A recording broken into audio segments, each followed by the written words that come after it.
Gihigugmatika. Ano ibig sabihin nun, Kim? I love you. Naging laman ng mga usap-usapan sa social media ang mga larawan ni na Oliver Moyler at Kim Chiu na magkasama dahil sa mga napansin ng mga netizens. Si Oliver Moyler ang naging search winner ng Eat Showtime sa segment na Especially For You sa pilot episode ng show sa GMA7 kung saan naging guest si Miss Universe Philippines 2023 na si Michelle D. Mismong si Oliver Moyler ang nagbahagi sa larawan nila ng Eat Showtime host na si Kim Chiu. Caption ni Oliver sa kanyang post, "With fellow Cebuano, Kim Chiu." Kaagad namang pinusuan ng maraming netizens ang larawan ng dalawa at mas marami ang kinilig sa malakas nilang chemistry. Bukod pa rito, pareho rin silang nagmula sa Cebu. Matatandaan na naging tampulan ng tukso si Kim Chiu nang mapag-alaman nilang nanggaling ang ikatlong searchy ng Especially For You na si Oliver sa Cebu.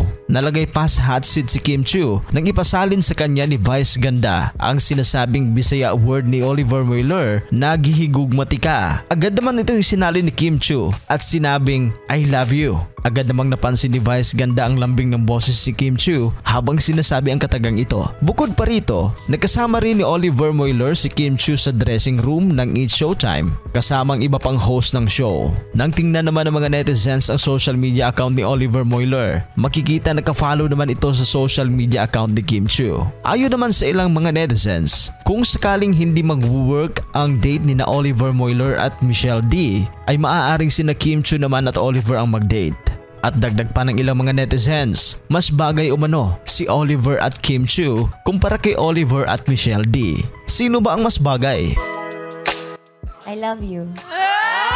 Alam nyo, si Malambot Michelle ang yung search eh.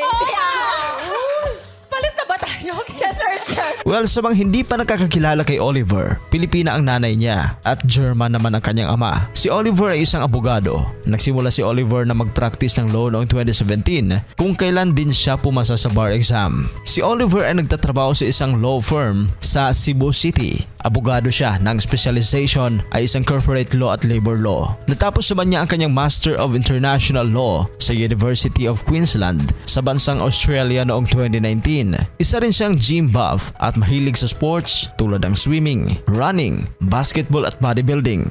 Bagamat marami siyang ginagawa, sinabi ni Oliver na malaking bahagi ang fitness sa kanyang buhay. Para sa inyong reaksyon, please comment down below. At sa mga hindi pa nakapag-subscribe, huwag kalimutan mag-subscribe sa ating channel, The Showbiz Caster. Maraming salamat po.